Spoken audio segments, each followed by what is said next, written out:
to Jake Jackets. Gear up to fire the cannon and hit the ice with your host, Jay Ashdown and Jake Gehringer.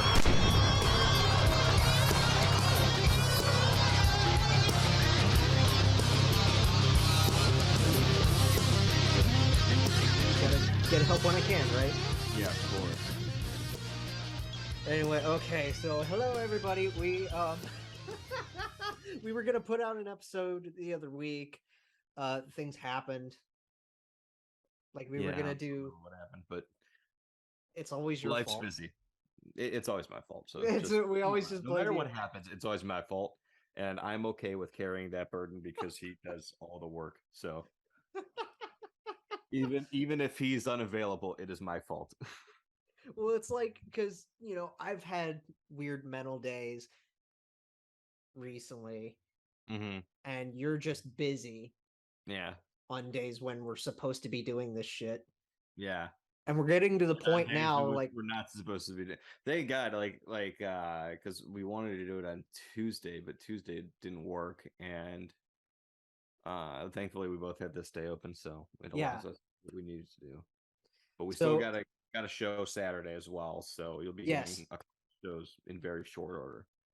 So yeah, this is being recorded on a Thursday. It's probably due to timing reasons. We're not even recording this until like dinner time. It's for what, 7 East Coasters. Yeah. Yeah, it's like 7.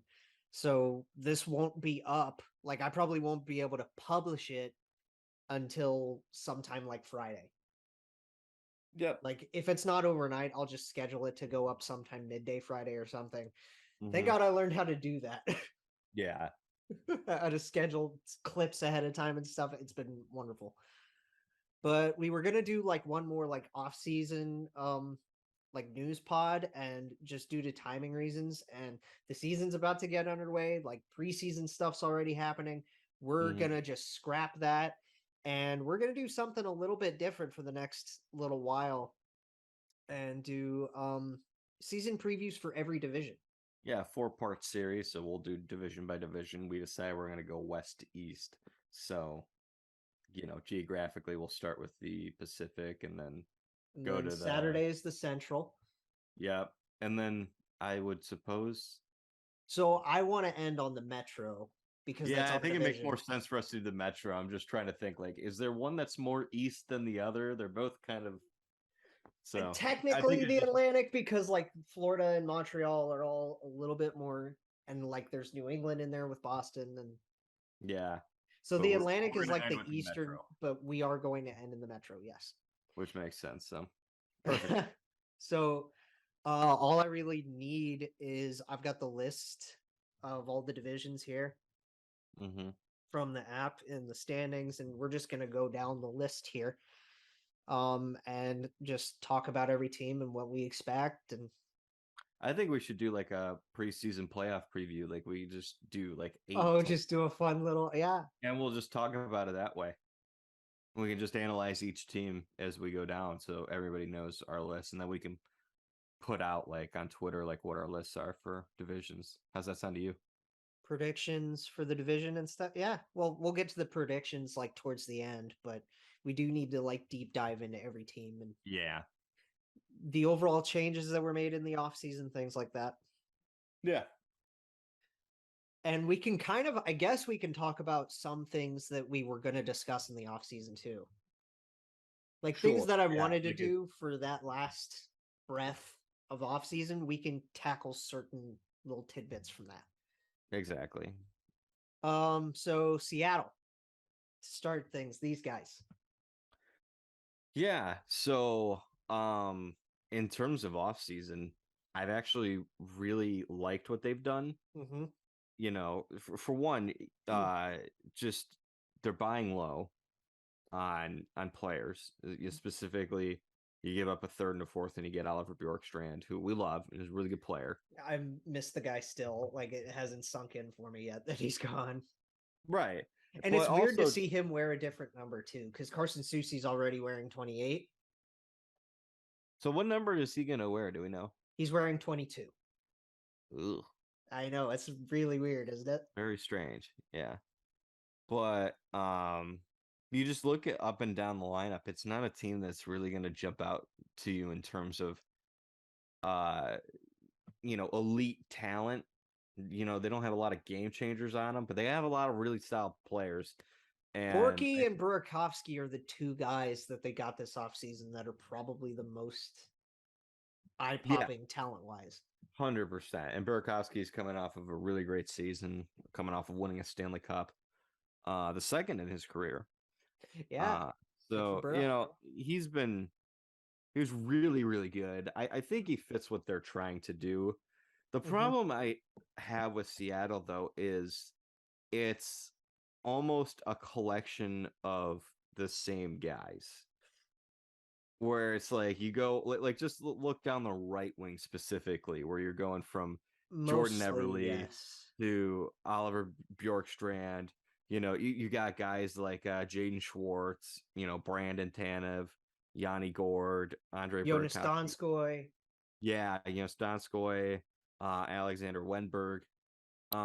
Wenny's going to be playing probably third line center minutes. Yes.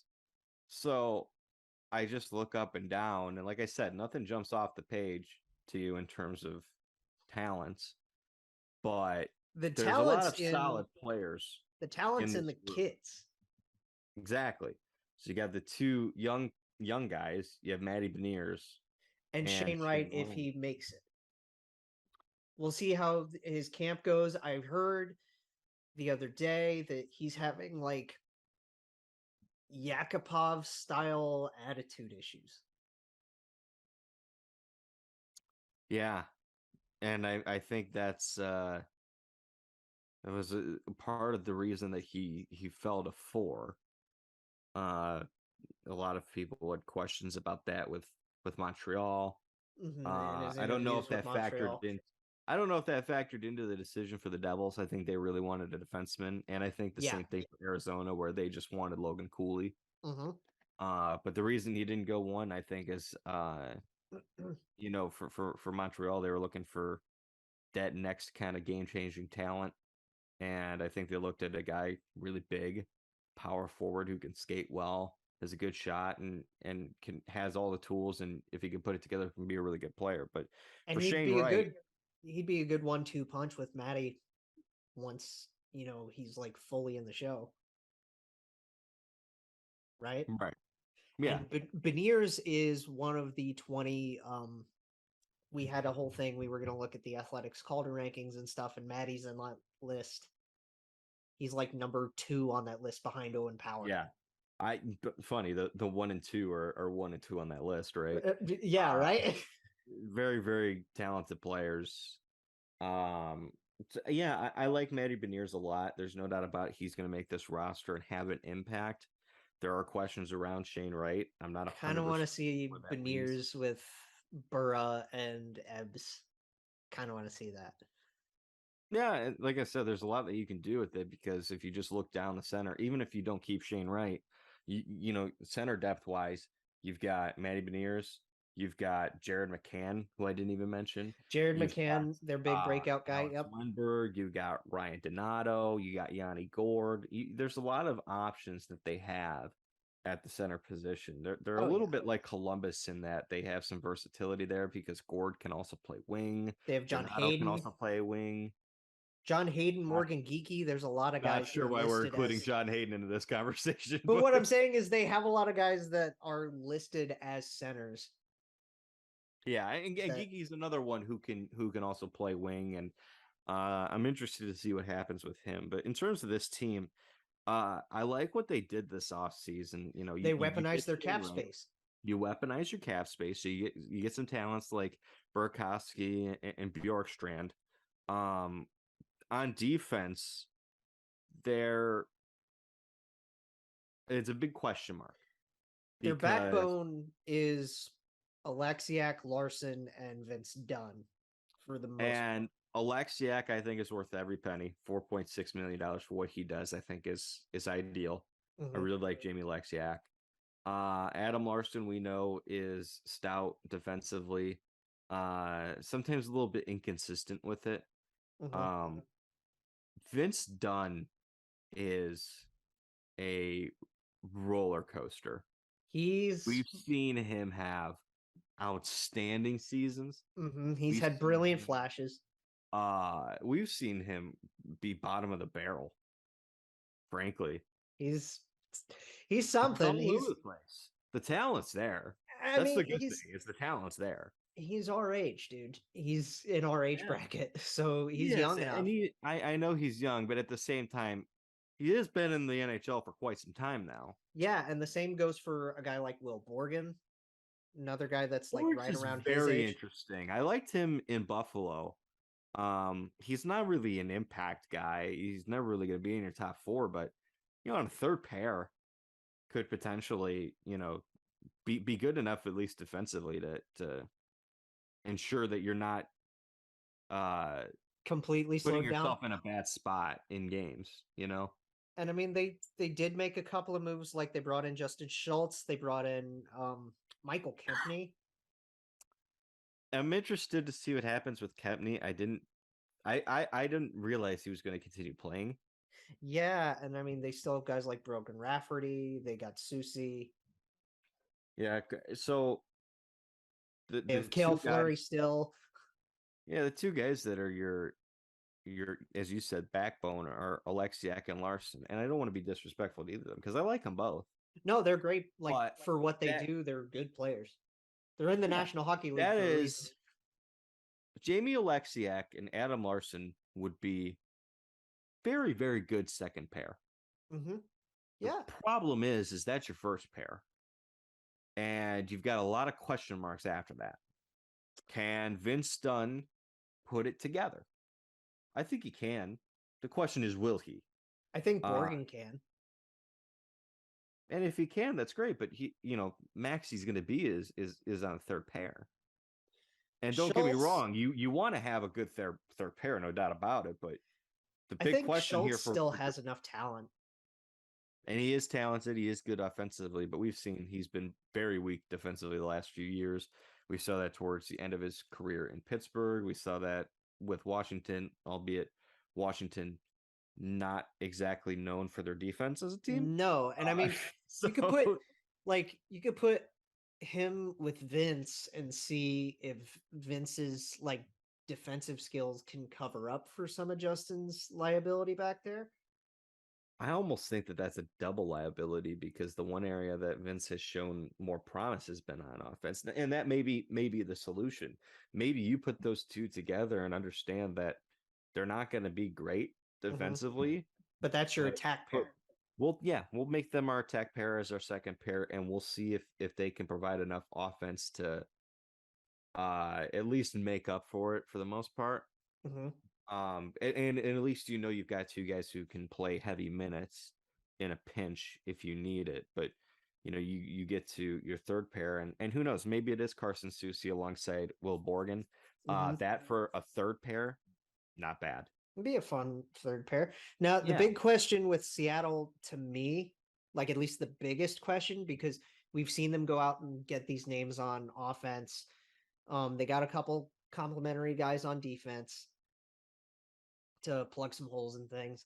The biggest question is goaltending, because we know on offense, the biggest snake bitten guy was Jonas Donskoy. Yeah. Right? This guy had the worst puck luck ever.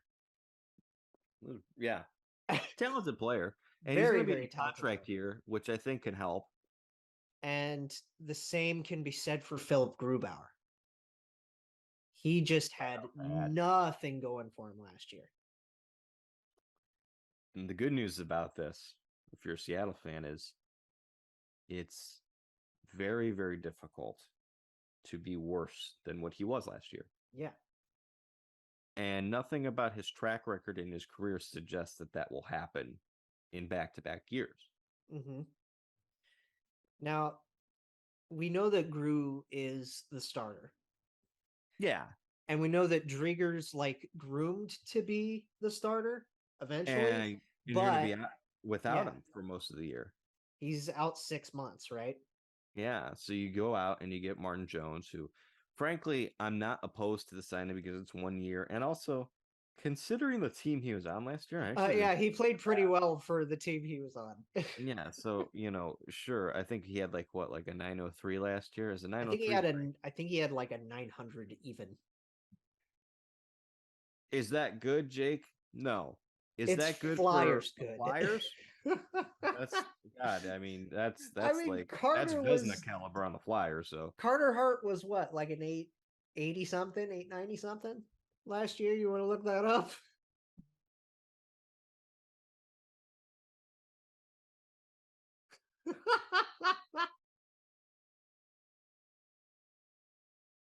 You having audio issues there, buddy? no, I had someone open up the fucking door and ask me a Oh, pointless okay. question. Okay. Jesus Christ. Intruders. Oh my God. Anyway, what were we talking about? We're talking So, about yeah, can you look goaltending. up can you look up Carter Hart's numbers I from last year certainly real can quick for you. just to see how weirdly better Martin was? Because I want to say Carter was like an 890 something, if I not don't know. 880. I don't think his stats were terrible last year. He had a 905. 905. Okay. Okay, that's a lot better than I thought.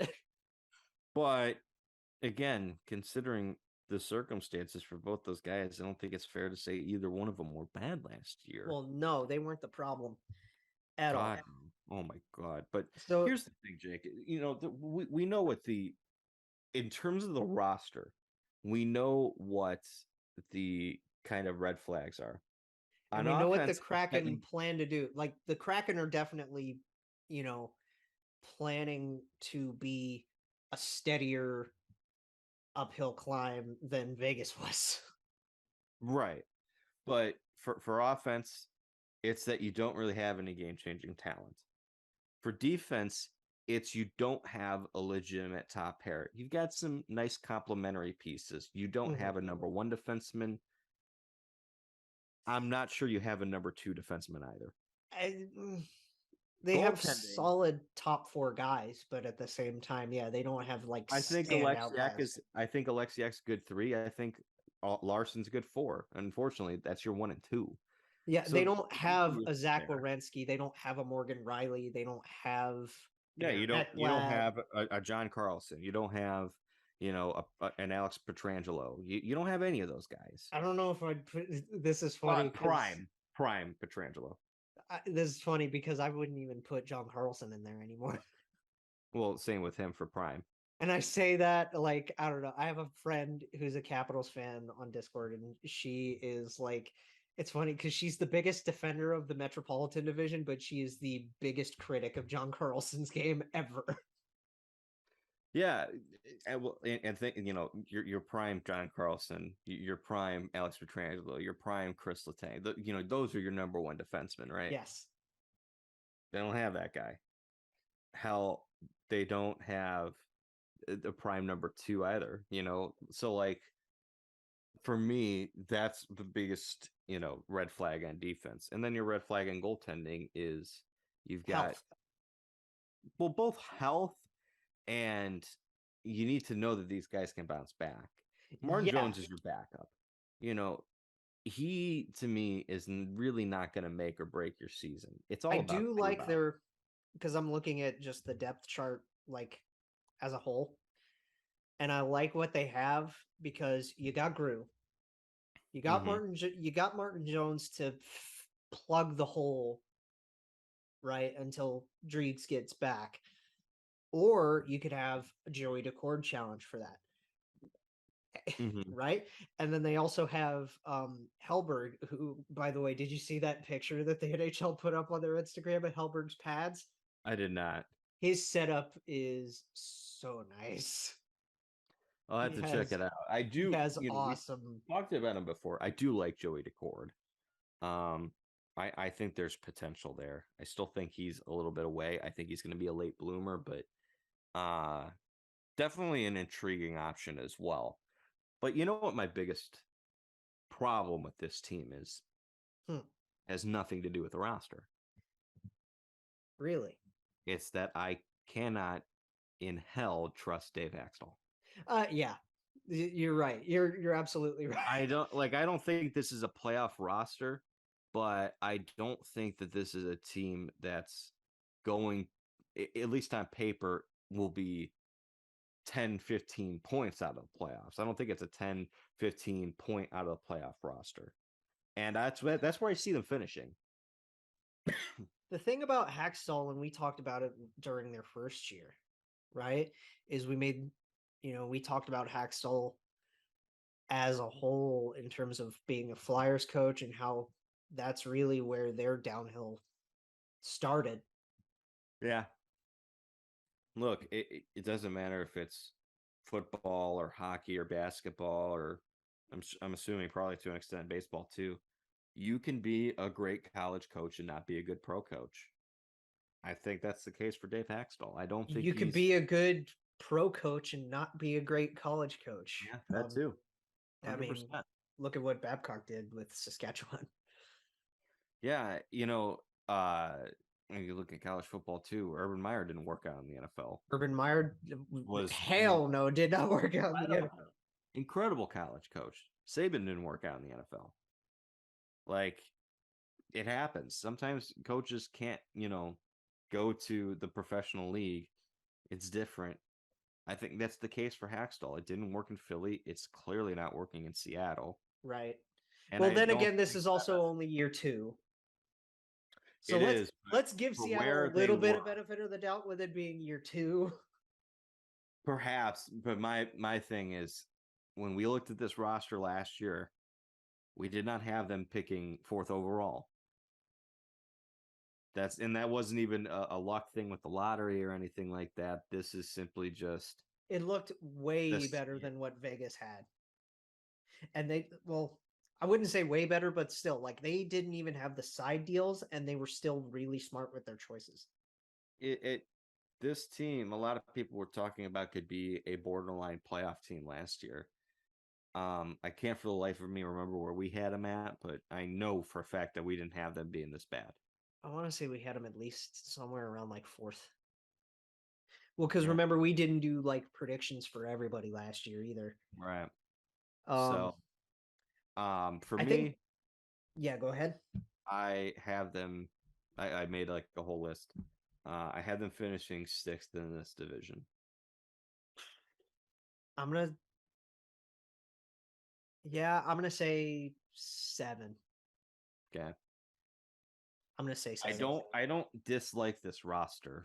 My concern is depth on defense and in goaltending, but it's not the roster. The main thing that I have more than anything is the gripe with the coach. Yeah, the biggest thing is Hackstall.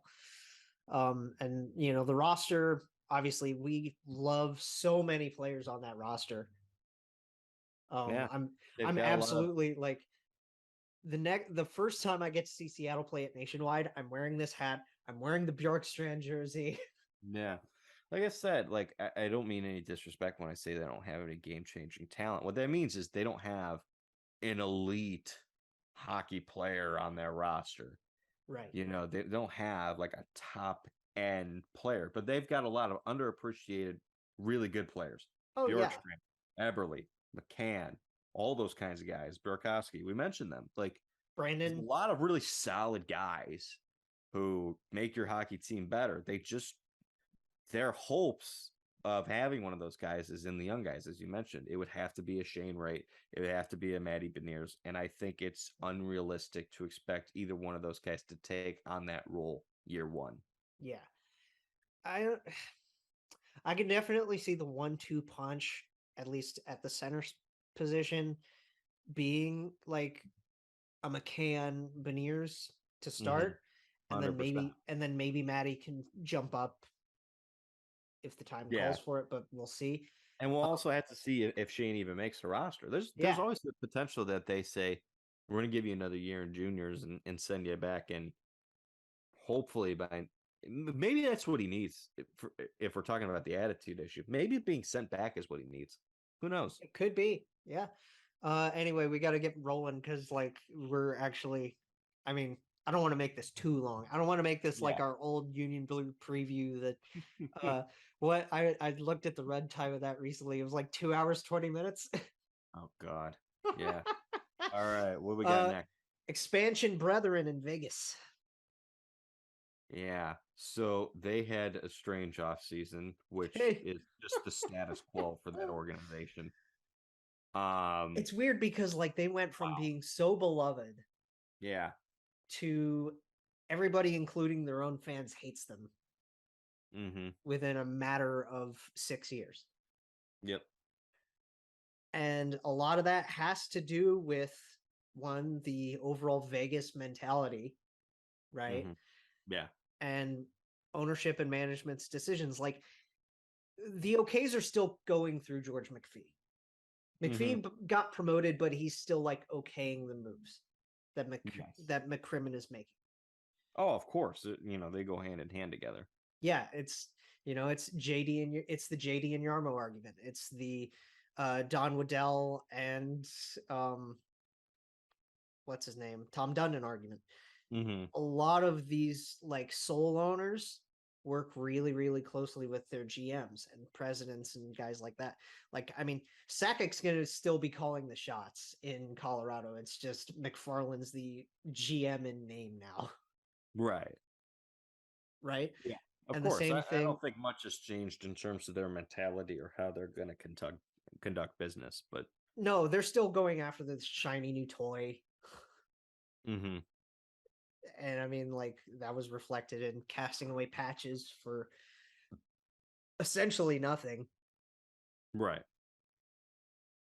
Right. And like, who's their biggest acquisition was Kessel.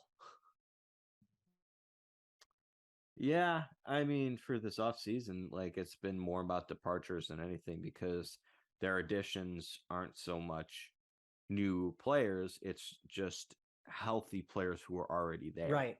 Yeah, because they got last year, the biggest reason why they missed the playoffs was they just got so injury riddled so quickly.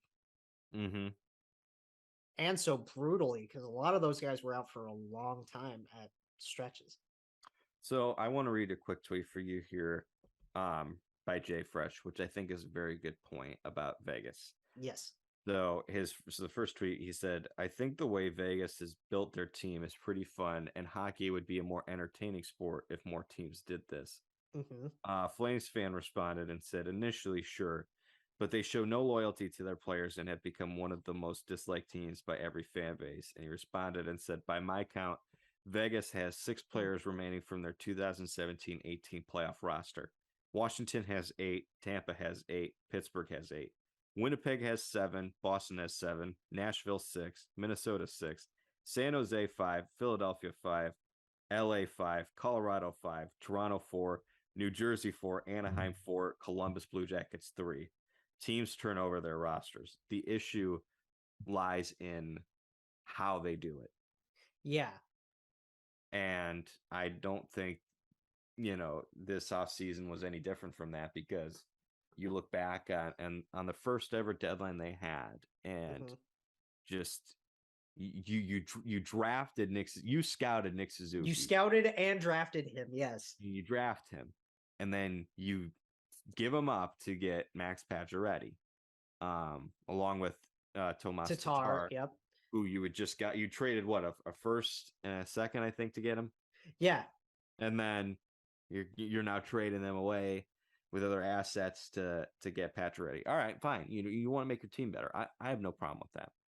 I have no problem with them trading away Cody Glass. I have no problem with them trading away Brandstrom and getting Mark Stone.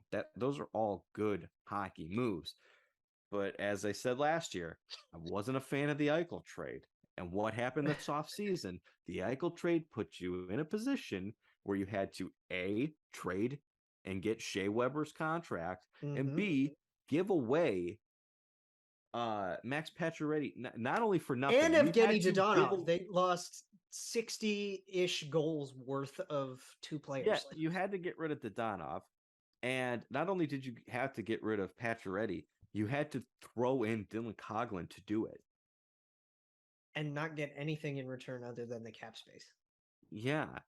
So, on paper, this roster's still very good. It's a very good roster, yes. And we've talked about Vegas's roster Specifically, we talked about the forwards after they got Kessel. You guys can go and there's a clip on the channel.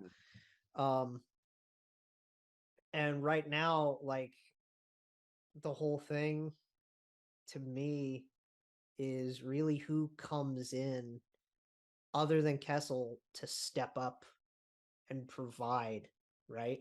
Like, so I think the answer to that question lies in what I said earlier. It's not the players that you bring in the offseason, it's the players who return. Well, they also, let's bring this up. They lost Nolan Patrick for the year again. I didn't even see that. No, Nolan's done, and I feel so bad for this kid. Yeah, that's an unfortunate development for a young guy who just seemingly can't catch a break. No, because it's always, it comes back to his head injuries, right? And his migraines. And it's just, I'm rooting for the kid, and I wanted to have a successful career, but I don't see it anymore. He can't life play. comes at you. Yeah, if you keep having head issues, man, like I think at some point you gotta just make a life decision. Yeah, so then maybe, I don't know, because at least they have him listed as a center. He's played wing mostly in his short career. So maybe, you have a guy like Ron Beard come in. Maybe Kessel fills that role. Yeah, Ron Beard was actually pretty good last year from just what I saw. You could bring in Jake Lecision if he's ready. Yeah, so but the main thing that the Vegas Golden Knights are going to be looking for this season. Oh, and a big name that I keep forgetting because he's one of the few, prospects that they've like actually developed that people are looking forward to, Paul Cotter. Yeah. That's another name for this, but and Brisson. As I said, the contrast between Seattle and Vegas is so apparent in that Vegas has what Seattle completely lacks, and that's your game-changing talents. Yes. Jack Eichel is a game changer. Mark Stone's a game changer. Mark Stone is absolutely a game changer. Marshy and Smith. Are those guys game changers? They're really good. I don't know if they're game changers. Like Marshy definitely was a game changer for them the first couple of years. Oh god, yeah, especially that first year, it was unbelievable. And Carlson was a game changer his first year. Really, he's still really good. I miss Bill so much. God, is Alex Pietrangelo still a game changer? Not sure if I would define him as that, but he's a number one. Yes, he is a number one. So their defense, we talked about the forwards again. So their defense, a kid that they could bring in, Cormier, is another kid that they actually kind of kept. And we talk about them like just throwing prospects away like they're candy. That we forget about the kids that they keep, right? Yeah, and a lot of the kids that they've kept have been, I don't know if I want to say like some of the later picks, but they're not the kids that if you're looking at the kids you'd expect to still be there back in say 2019. It's Nick, it's Branny, it's and they're gone. They're all gone. So, at least give some credit for the guys that they have kept and will develop. Brendan Brisson, I think, is another kid that can be really good for them. I'm sad that Cruiser's no longer in their organization. He signed with the Marlies. Who? Brandon Cruz, BG kid that I used to watch play all the time. Oh. He was awesome at school. I loved him.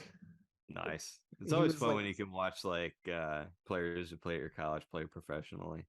Yeah, and that's what I mean. We'll talk about this with the Metro, and that's why I'm excited for Carpy in with the Rangers. Yeah. But to get back to Vegas and what I like about their roster, like I said, here's the thing. And I just said it, and I might actually retract what I said. Is Alex Pietrangelo actually their number one? I think he might be their number two. I definitely think that their number one now is Shea Theodore. Yeah. He's really good. He's excellent. That's your top pair. I love that top pair. Theo and Petro is definitely your top pair. Martinez, as long as he can stay healthy. And man, crazy for what a career for Alec Martinez. 35 years old. He's seemingly not aged. As long as he's healthy, he's still really freaking good. I want to ask you this. Yes. How many of their defensemen are actually right-handed? No looking it up. So they got Petrangelo. They don't have Coughlin anymore. Right. Zach Whitecloud is right-handed. Yes. They got 2. They have 3 listed here. That's it. Everybody else is a lefty. Is the other one Haig? The other one is Miramanov. Okay. Do they not have Nick Haig anymore? No. Really? At least. Oh, no, wait. No, Nick is listed as left-handed. Is he listed? Oh, I think I just get him confused with Coughlin then. No, literally, Petro, Miramanov, and Whitecloud are the only righties that they have. Wow. Everybody else is a left-handed shot. Interesting. So in terms of building the defense, you got Theo and Petro. That's your first They pair. technically have another right-hand shot defenseman. Shea Weber. Oh, they do. Anyway, get back to your point. Theo, Petro, and then the second pair I can see being like Martinez and Probably say McNabb, right? McNabb, if not Whitecloud, if you want a right-handed shot on there. Yeah, either that's the beauty of what the Golden Knights can do is you know who your top 3 are. Yes. But 4 is interchangeable. It could be McNabb, it could be Whitecloud. Either one of them could play it.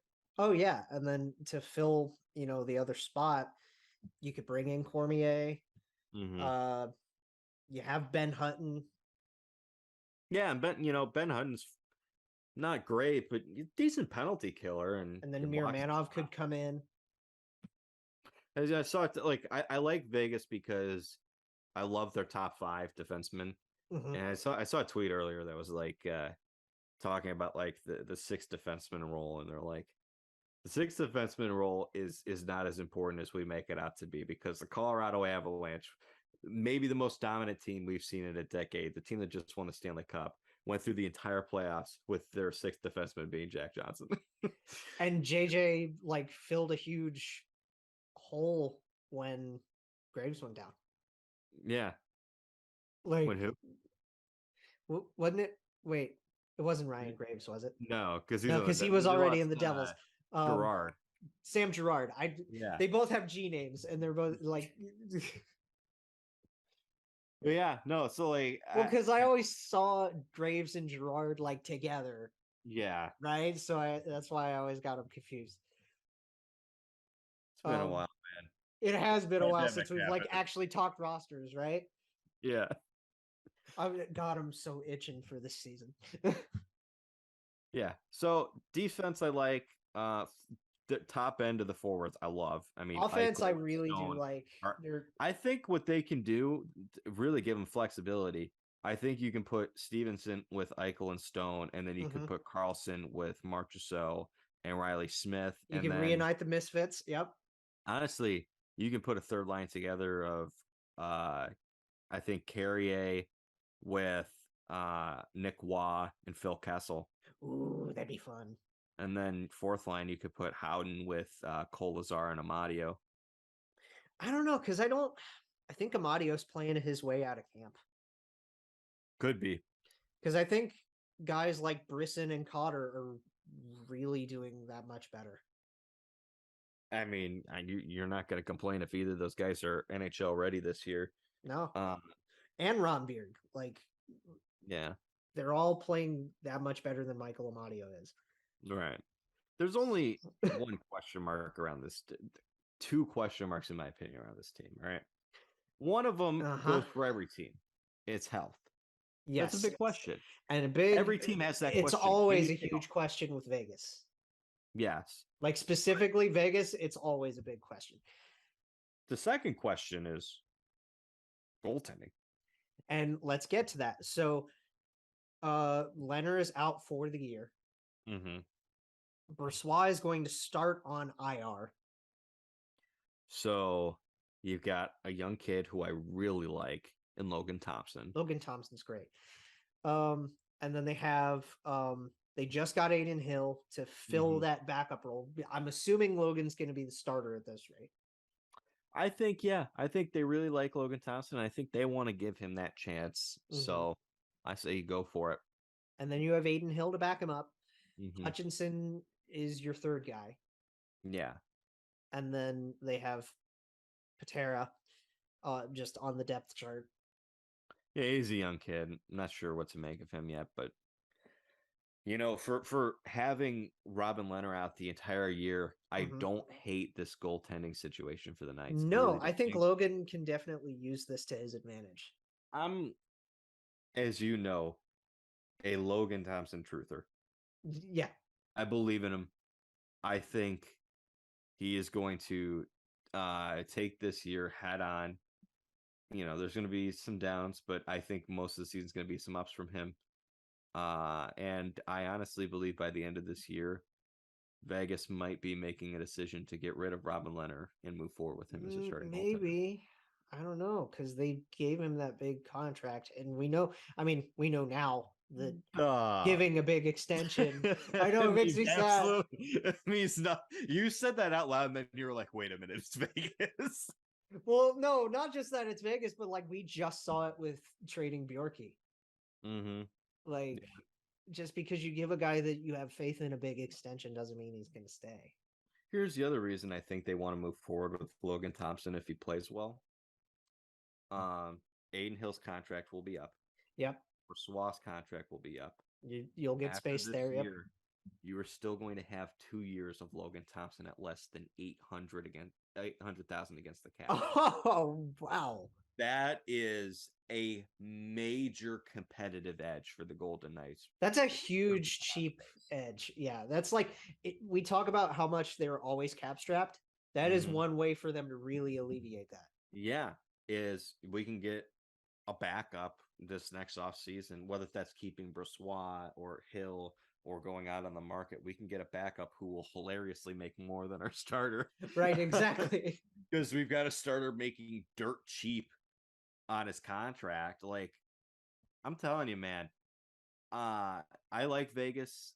And the other thing is, and this is they have to make the playoffs this year. Yeah, I think they will. The other difference I have between Vegas and Seattle is I trust their coach. They got Bruce Cassidy.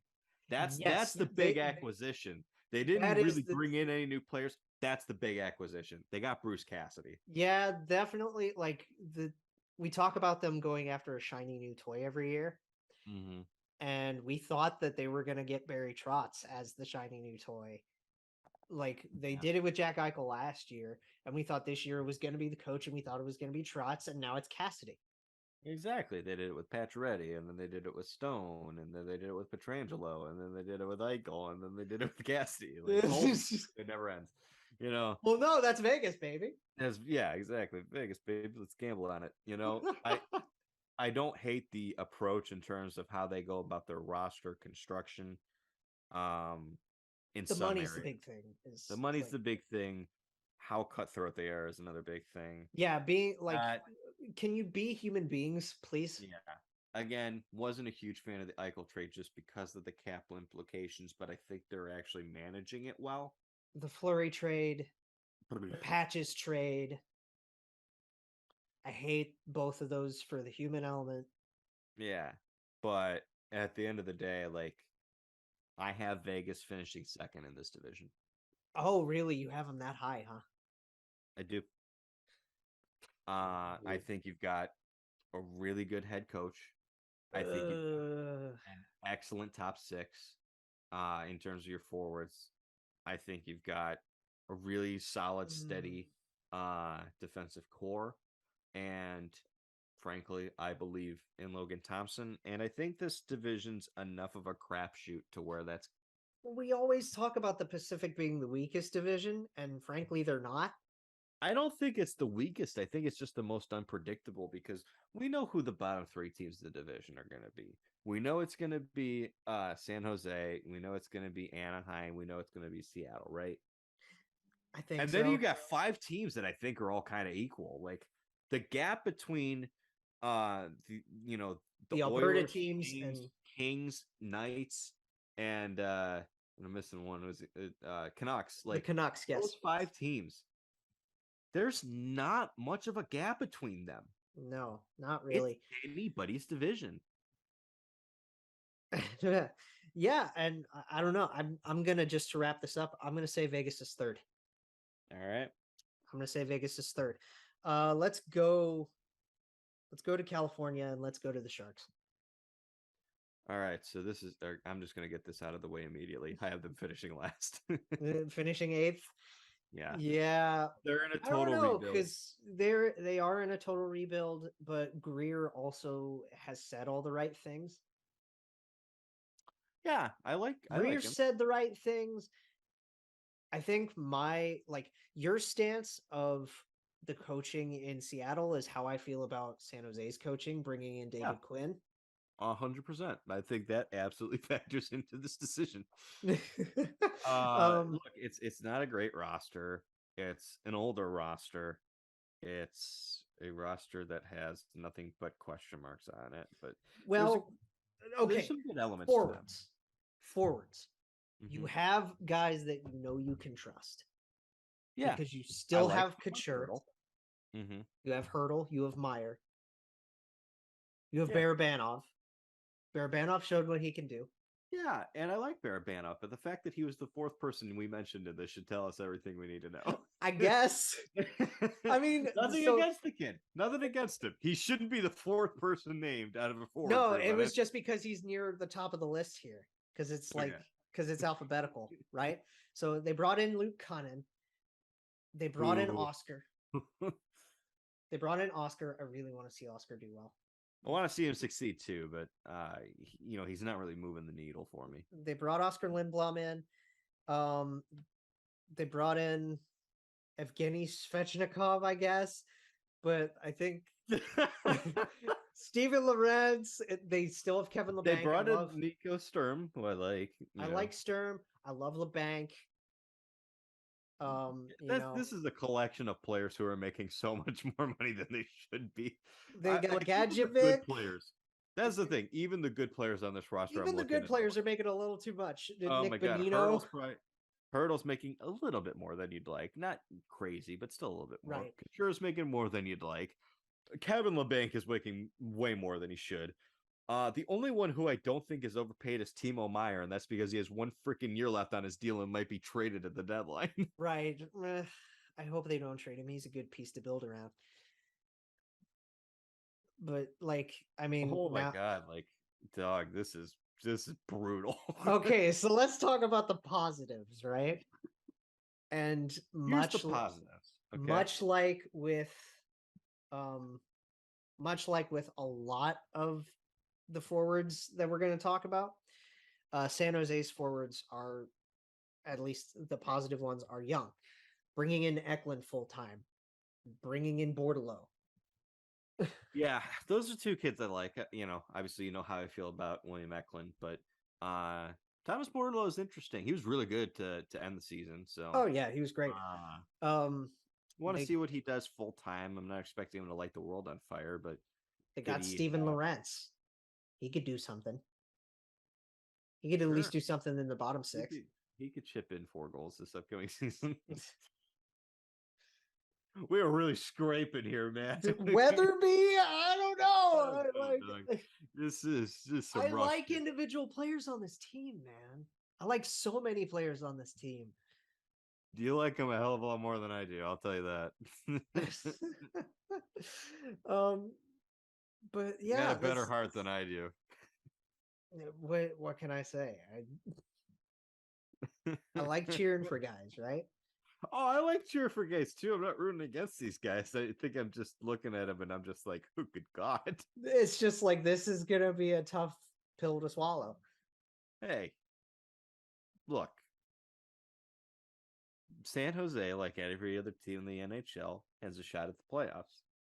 It's just that their shot requires them to stay 100% healthy and for other teams to have a lot of injuries. Yeah. Let's get into the defense. They brought in guys like Benning. Speaking of injuries, not getting injured, first name on this list is Erik Karlsson. Yes, EK is your number one guy now Yeah. because Burns is gone. And he's still good. EK is not 2017 Erik Karlsson by No, he's still really good. Is he $11.5 million? No. No, but he's still good. He's definitely more like 8-9 good. Yeah, I agree with that. Is that a fair? I 100% agree with that. Yes. At this point. You have it's like the John Tavares Vlasic. Okay, just to compare Karlsson, right? John Tavares, and I know that's apples to oranges position wise, but like when they signed John to $11 million, right? Yeah. I love John Tavares. He's not an $11 million center anymore. He's more of an 8-9 guy. Exactly. In terms of his worth. And look, it could be worse. I love how you're still winding down. It could be worse, man. You could be paying Marc-Edouard Vlasic $7 million a year for the next 4 years. Yeah. Gosh. Oh my God. Oh, look, I don't want to take anything away from the positives of the long tenure of Doug Wilson, who was a good GM. No, and Vlasic was phenomenal especially with Burnsy. He had some Ken Holland deals towards the end. Good God. How do you think this shapes up? So Karlsson's on your first pair. Yes. Karlsson's on your first pair. Do you pair him with? I would assume you're pairing him with Radim Šimić. Šimić or Ferraro. I think Ferraro gets the share. Yeah. Is that fair? I think it's fair. I think Mario gets the share of top pair minutes on the left. So Karlsson, Ferraro, and then you could do like Šimić and Merkley, I guess. Maybe Nudavara. Maybe Nudie. Because he can play either side, right? Yeah, man. Give the nutsack some love. I do. I miss Nudie. I miss him. I miss Marcus. I still got his jersey hanging in my closet. Oh, but that's the thing, right? Like we said, Vegas only has 3 right-handed shots. San Jose really only has 4. Because they have Ryan Merkley, they have LaRock, who I'm assuming is just a camp body. Mm-hmm. They have Karlsson and they have Benning. Is Jacob Megna also one, or is he lefty? Megna is listed as left. Okay, because they knew his brother Jason was a righty, but Jason's right, yeah. Okay. So, yeah, I'd say Ferraro, Karlsson, and then I guess Nudie or Merkley with Šimić, probably. Right? Yep. And then a third pair of X and Benning. I really don't know who you throw on the left side there. Magna, maybe. Yeah. Nizev. Cishek. There are a lot of guys I don't really recognize. Really fucking bad team. It's just like when you don't recognize so many players, right? Yeah, and you also don't recognize names. Some of these names, you know what I mean? Yeah. Okay. So when you talk about weird contracts and you recognize the name for the contract, that's a bad thing. Yes. when you don't even know a guy's name because probably they're just a Barracuda body or someone from juniors, that's when you're like, okay, then who can make the camp and fill that spot? And if you don't recognize the guy's name and he's 21, 22, 23, 24, okay, all right, maybe making that jump. Juniors AHL guy. You don't recognize the name and they're 28, 29. Holy shit, you are fucked. Yeah, because I mean, like Magna's about 30, and we know the guy. A guy like LaRock, he's brand spanking new. He was born in 2003. You know who they also have on PTO right now? Scott Harrington. They do have our guy Scotty. And who knows? Scotty could make it as a nice like 7th option. That's a good thing, you know. Nothing wrong with Scott Harrington. He's as good as Mark-Edouard Vlasic is for a lot cheaper. Well, I mean, they need to play Vlasic. No, I don't think they have a choice. They don't have a choice, no. And then their goalies, they have Capo Kakinen, they have James Reimer. I'm assuming Reimer Kakinen's your 1-2 punch. Yeah, and here's what I'll say about San Jose. Okay, here's your positive. Okay, you have a few guys who you could get good value for at the deadline. Yes. You have Reimer could absolutely catch you a decent return. If he plays well for the first 40, 50 games of the year, you could get a mid-round pick if he plays well for Marcus Nudavara. Yeah. You can get something in return for Nick Bonino. You could get something for Oscar. Yeah, he signed multiple years, so I don't know if they. Oh, did he? Okay. Yeah, they sent it to a 2-year deal, but for me, like, who knows? You could get something for Nieto. They still have Matt Nieto. Maybe they wait until next year to trade him at the deadline. But maybe if you want to trade him this deadline and have a little bit more value because he has an extra year in his contract, you can end the Kevin LeBanc experiment. We talked about it earlier. We don't really want to. You want to keep I like Timo Kevin. Meier. I like Kevin. I really like Kevin. And if you really like him, you'll set him free and let him put it. I just like Kevin but as a shirt. the main one here is I know you want to keep Timo Meier because he's a very, very good player. He is your guy that you need to like. He's the next in line from Logan. You could also get a lot for him. You could get a king's ransom for him. You really could get a lot for him, and with Doug Wilson gone, I think it's very likely that's the direction they head. I definitely we'll have to see because again, Greer's just coming in. He made some good pick moves at the draft, but that's all. I like their draft. I really did. I like their draft. That's all he's really shown us so far. Yeah, it's hard to judge a guy after one off season, and I'm not really going to judge him too hard because he's brand freaking new to this. And yeah, I think he's smart. I think he knows the deal. I think the 1-2-3 punch in net is interesting. We know what James can do. We know what James can do. We know what Kakinen can do. They brought Aaron Dell back. Yeah. The reason I'm laughing and look, Aaron Dell is infamous now. A million times the goalie that I'll ever be. It's just the him and Stalock have kind of alternated going back and forth from the Sharks in that Michael Hutchinson kind of way. Oh yeah, Hutch going back and forth. When you said Aaron Dell was back with the Sharks, I didn't know that, but internally I think I knew that. No, Aaron Dell's back, and then they also have Makiniemi waiting in the wings. Right. And they won't have Aaron Dell in the 2024 season, but you can bet that he will probably be back again in 2025. You get maybe 26. I don't know. He always finds his way crawling back. Well, it's weird too because it's he's infamous last year for the incident in Buffalo. Yeah, it's not from his goaltending play, which was shitty again. It was from his checking. Yeah. His checking game. That still pisses me off. The check on Bath. Was it Bath? It was Bath, right? It was Batherson. Yeah. It took the So, man, gonna end it at that.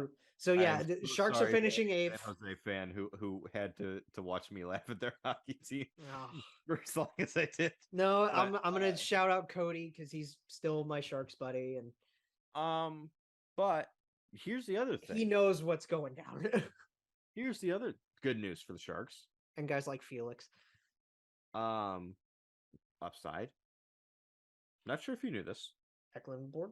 There's this guy named Connor Bedard. There is this guy named Connor Bedard, and there's also And this if guy you named swing and miss, Buffalo this Matt Sabres style, there's still this other guy, Matt there's this Matvey Michkov guy, yeah. So, just saying, like, you know, Hey. if there was any time to start the rebuild for San Jose, I think they picked a good time to do it. We'll be talking a lot about like Bedard and Michkov Saturday. Yes. Anyway, Yes, so there is going to be a very large tank bowl. we're gonna stick in California and we're gonna go to the Ducks now. The Ducks, Okay. I've got a lot more positives to say. Yes. I don't want to say I dislike their off season. I like their off season. I don't see. There wasn't enough that happened for me to be like, oh, the needle really moved to. Well, where no, they didn't make together.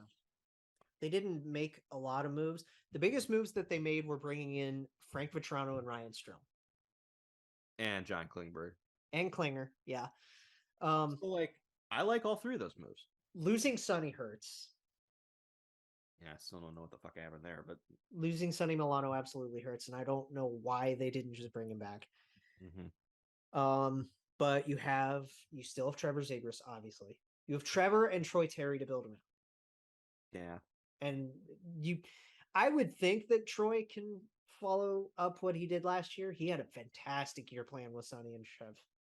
He's in a contract year and he's arbitration eligible. So I would imagine that he will have a good season. I don't know if he's going to follow up what he just did, but he will at least stay in that ballpark, I'd imagine. You're bringing in McTavish. And McTavish is going to be awesome. McTavish is going to be friggin' hilarious. You still have Adam Henrique, who's a solid rock. Yeah, you know what you're getting with him. Jakob Silverberg, you basically know what you're getting in terms of leadership. I adore Sylvie, and I just hope he stays healthy this year. Stay healthy and also just get a little bit more puck luck. Yeah, he was a lot like Donskoy with that, right? Yeah, but like, you know, I'm going to predict a little bit of a bounce back for Silverberg. I'm not saying I would hope like gigantic, but just in terms of puck luck, like it's hard to have as bad a luck as he had last year. He can score 15 to 20 again. Yeah, I don't think it's unreasonable to say if he plays in 70 games, he can give you 15 goals and 30 points. I mean, because now, you know, he's relegated to like a third line role, right? Yeah, and don't get me wrong, you know, contract's expensive, but you only got 2 years left on that. So, and with where you're at right now, it's not a huge anchor. Zegras, Strome, we'll say Henrique, and then Grant or Lundestrom. Yeah, well, it's also interesting for your centers. Well, McTavish is a center too, so I'm interested to see what they do with if they play him on the wing. Yeah, I could see them keeping McTavish at center and putting him up a little bit, and maybe you move someone to wing. Maybe because Henrique can play wing. Lundstrom can play wing. Derek Grant can play wing. Henrique can play wing. He's better at center, but he can play wing. Yeah, you can put him on the left side. So they're, you know, they got some flexibility there. I do love that. Like they want to keep Strome at center, so I think they want him as the 2C. I'm interested to see if Comtois can bounce back. I do like me some Maxime Comtois. Yeah. There's Gruel coming in too. They're really young. Yeah, there's a lot of young guys. For the upside for the Ducks, they're really young. It's very young. So like you look down the line, like Maxime Comtois is 23. Lindstrom is Troy Terry is 2 months older than me. Yeah, only 25 for Troy Terry. Jones is only 24. Zegras is 21. That's a guy that I'm interested in talking about because Max Jones, he's not always in a contract been year yet, but it feels like this is a big year for him because if he doesn't do much, they might just Yeah. Up them and see what they can get. He's definitely a question mark that I'm interested. Him and Comtois, I really want to see bounce back a lot. You know? The positive to the Ducks, as I said, they're really young. And then they have Sam Carrick for the bottom six. Sure.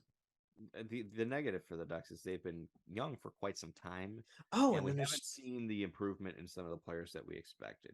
Great to see Zegras be really good. Great to see Troy Terry take that step. another Max kid in Jones didn't really take that step. We haven't really seen it from Lundstrom. We have seen it in spades Comtois with up and down. Comtois. But yeah. Who's the other kid that they got? Jacob Perreault's Sam coming Steele in. isn't even there anymore. Sam Steele's gone.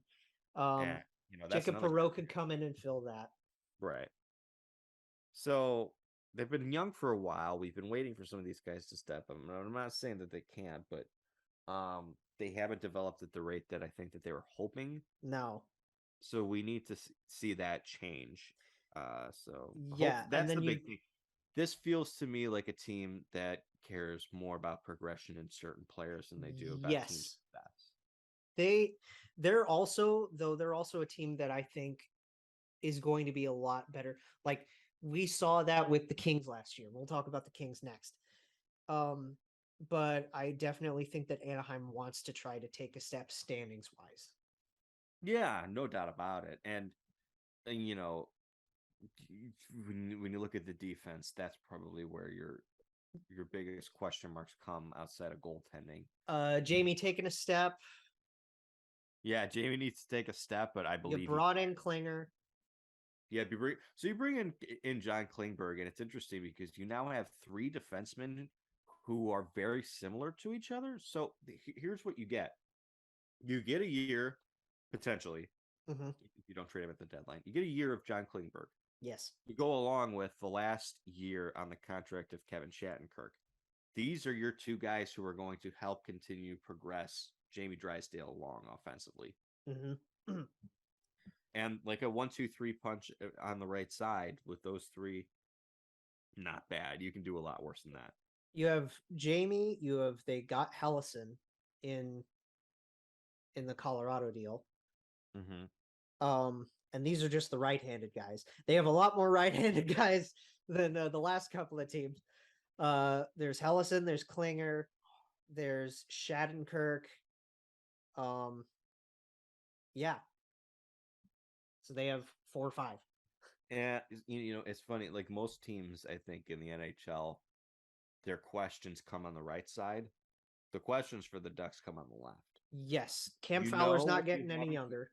Yeah, well, you know what you have in Cam Fowler, and he's still steady. I'm not concerned. We fawned over Fowler last show. They brought in Dmitry Kulikov, which I like. That makes sense for them. That's a nice third pairing option. But question mark here. Question mark here. Vakanainen and Olli Juolevi. Yeah. Olli Juolevi's a big question mark. Josh Mahura. We saw a little bit of Mahura. Colton White is another young guy. Like Zellweger. Yeah. They brought in John Moore. Well, they've had John Moore. He was in that Boston deal. He just doesn't play. And the Lindholm deal. He was, I want to say, the Hampus deal. Backus deal? Was he? I think he was. I might be wrong about it. That's crazy. Anaheim and Boston have made so many fucking like trades with each other. Yeah, Lindholm going to the Bruins.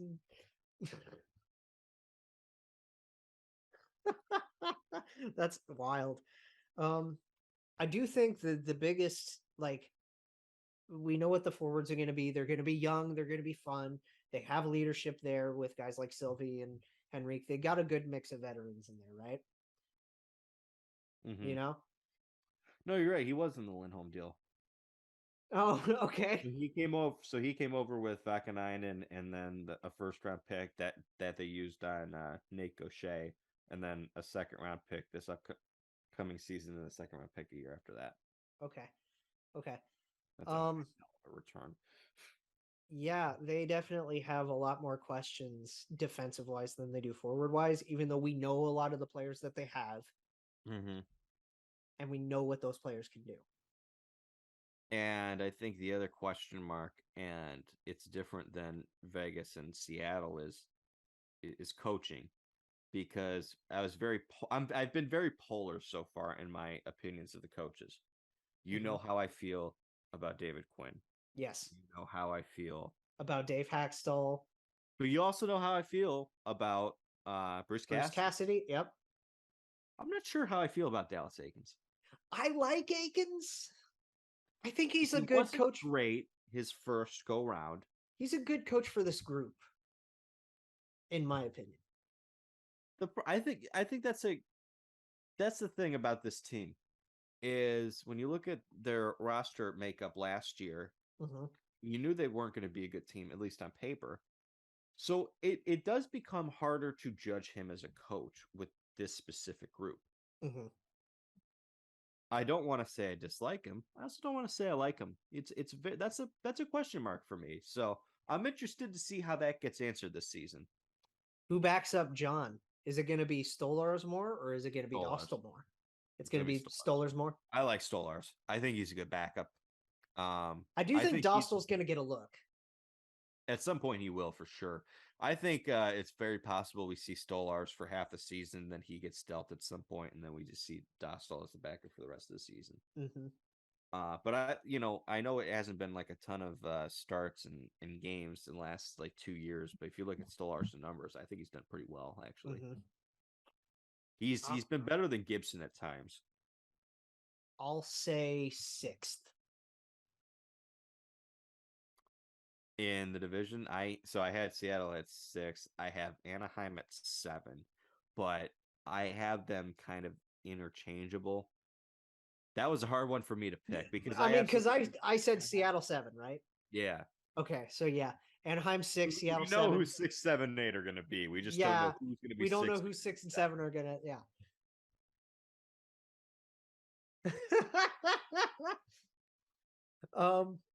Yeah, I say the Ducks make an improvement, and it's gonna be carried on Trevor and Troy and Mason.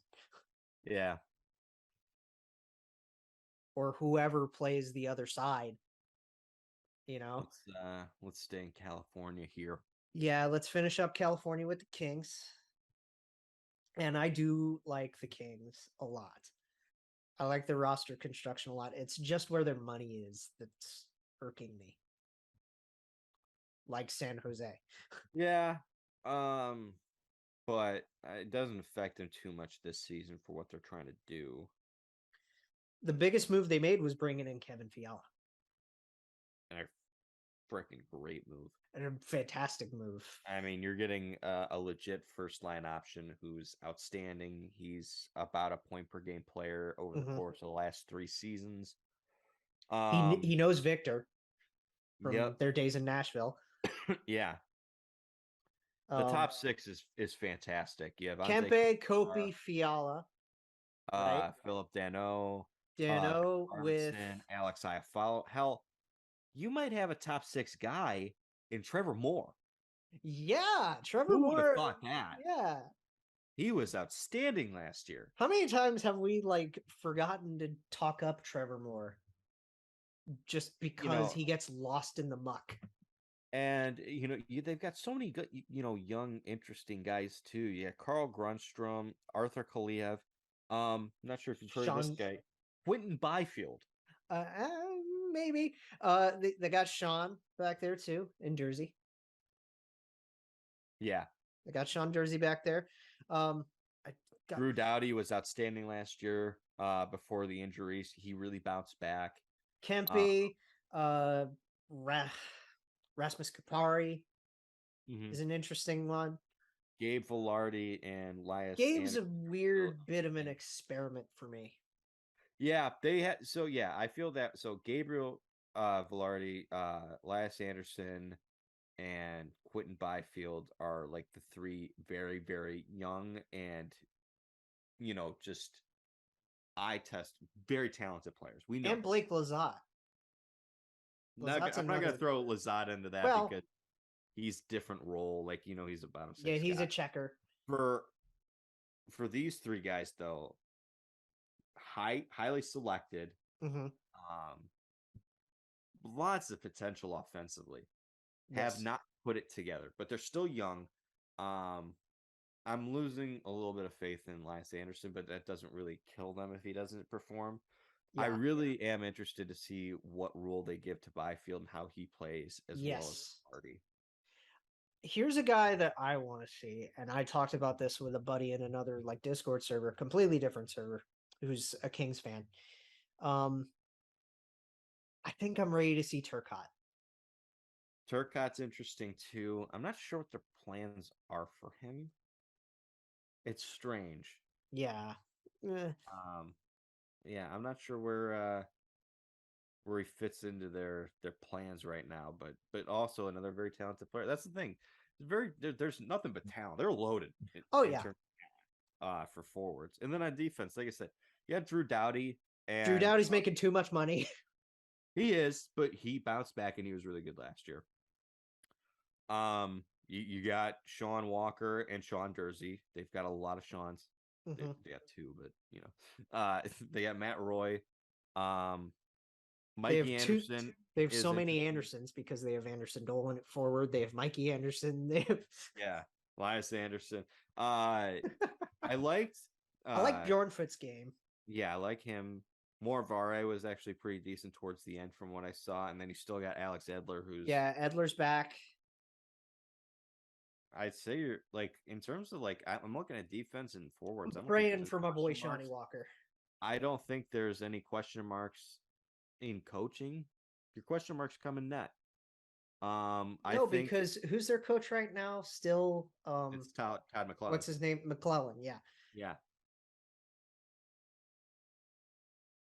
For me on defense, I just want to see Shawnee. I'm praying for my boy Shawnee Walker. Yep. I like him a lot. He was again, and it's the BG connection for me, right? Like getting to see him at school for the time that I did. He was so good. Yeah, he's legit. He's a big such a legit NHL talent.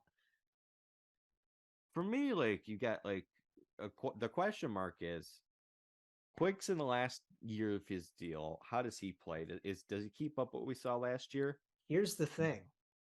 Because if the answer is no, you need to see the opposite of what you saw last year from Cal Peterson. Well, here's what I wanted to bring up. Cal got hurt in camp. Do we know how long he's going to be out? Not off the top of my head now. Because I didn't think it was like too serious. But Peterson is hurt. So to start the year, you've got Quick and you've got Phoenix Copley. I didn't realize they got Phoenix Copley. That's interesting. Yeah, I don't think it's going to be too serious for Cal Peterson. I might be wrong about that. But the North Pole Alaska native, Phoenix Copley.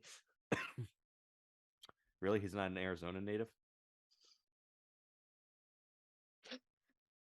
Apparently not. He's not a Phoenix. He's not Phoenix from Phoenix. No. That's unfortunate. But he does hail from the North Pole. So I wonder if he sees Santa plenty. We're trying, folks. We haven't had a show in a long time. You're getting a lump of coal for that one. Yeah, I do really like this team. I like the makeup of this team. I think McClellan's a good coach. He's not a great coach, but I think he's not a great coach, but he's a good coach. He's not going to. He's not going to get in your way. No. So I think he raises the bar for this team. Not really, but he doesn't lower it. He lets the players do their thing. Mm-hmm. At least the players that know what they're doing. Like the big veteran guys that really don't need much. Mm-hmm. Yeah, that's the thing. That's the thing about Tom McClellan. If you give him a 38-win roster, he will get you 38 wins. If you give him a 48-win roster, he will get you 48 wins. Yeah. I want to see a bounce back from RV. I want to see RV really do well. Yeah. And he was really good in the second half of the season. Oh, yeah. He had a hat-trick, didn't he? I think he did. He had the hat trick against us, yeah. Yeah. And that was that unfortunate shift where Boone almost had it and it was offside. And yeah, because we had a million fucking goals called offside last year. Which is ridiculous. I want to see RV with. I know you're probably gonna put Kevin with Kempe and Kopitar. Are you putting Kempe line 1? They could put I follow up there. Honestly, I say fuck it. You go with Fiala with Kopitar and Arvidsson. That's what I was thinking. Is like trying. I like that. I was trying to see how you could put the Preds connection in there, right? I think it makes sense. And then obviously Dano's your second line guy. Yeah, you put him with Kempe and I follow. That could work. And then you could put like you could put Byfield with Grundy and honestly, I know it sounds crazy not having Kempe in the top 6. Why not put Dano with Trevor Moore and I follow? Ooh. I think that's like a really, really good and unique, like shut down second line that can also provide some offense. Yeah, because that Dano had a career year. Yeah, and he's not outstanding offensively last year. He's not doing that again. No, it was funny because like it was such a shift, like because for so long his offense has been good, but defense was great. Last year his defense was meh. Okay. His offense was outstanding. His offense was everywhere. Yeah. You don't need him to be great offensively next year, but if you can just get him to let Trevor do that offensively and good defensively, just good on both sides, then that's perfect for your second line center. And Trevor's a good two-way guy. He's an excellent two-way guy and is he used to be a one-way guy, very defensive, and then last year his offensive game exploded, and I love his game. And Iafallo has been good for the last couple of years. Very, very underappreciated. Oh, and they have Spence too that could come in on defense. There's depth here, man. There's a lot of depth on this roster. Like I said, the only question mark I have is goaltending, and I don't mean in the sense of I don't trust their goaltending. It's just I don't know which goaltender is going to be the guy this year. Is it going to be Quick again, or is Cal Peterson going to step up? Again, Cal's out, so at least for who knows. So it's Quick's net for now. And who knows if this is going to be like one last hurrah for Quick in terms of workload. Yeah. Because last year was supposed to be the passing of the torch to Cal. And that didn't happen. They gave him the big extension and then he really didn't play well. He struggled in spots. I think he got hurt at one point. Quick turned back the clock. Yeah, he really did. So I'm going to say they finish 4th. I have them 3rd. Okay. All right. Let's go back out to the Pacific Northwest and go to the Vancouver. All righty. I love this Canucks roster. I'm just going to say right now, I love these guys. They are one of the harder teams in the league to judge because I like them. I'm not sure if I love them quite yet. I just love the names. Like there are a lot of names to love on this roster. So, forward wise, they really kept the same group. But there's a couple interesting ads. Obviously, one being Ilya Mikheyev, and then Mickey's going to see top 6 minutes, I think. Yeah, and then Andrei Kuzmenko. And who knows what he's going to bring. He could be incredible. So you have Elias Pettersson, who is really good the second half of the season. I think that's going to carry over into the. We had a big JT Miller conversation that also kind of encompasses the Canucks as a whole. Miller's awesome. You guys can go watch that too. You know how I feel about Brock Besser and Bo Horvat. And I'm so sad that Brock's out for a while now. Yeah. That does open up a little bit more of a chance for. Is he out or is he going to be fine? Because the way the Canucks have been reporting their injuries recently has been very wishy-washy. Yeah. Because they said recently, like, 2 days ago they said Mickey was going to be out long term, and now Mickey should hopefully be skating like within a week. Yeah. So Mikheyev, we really don't know if he's fine or not.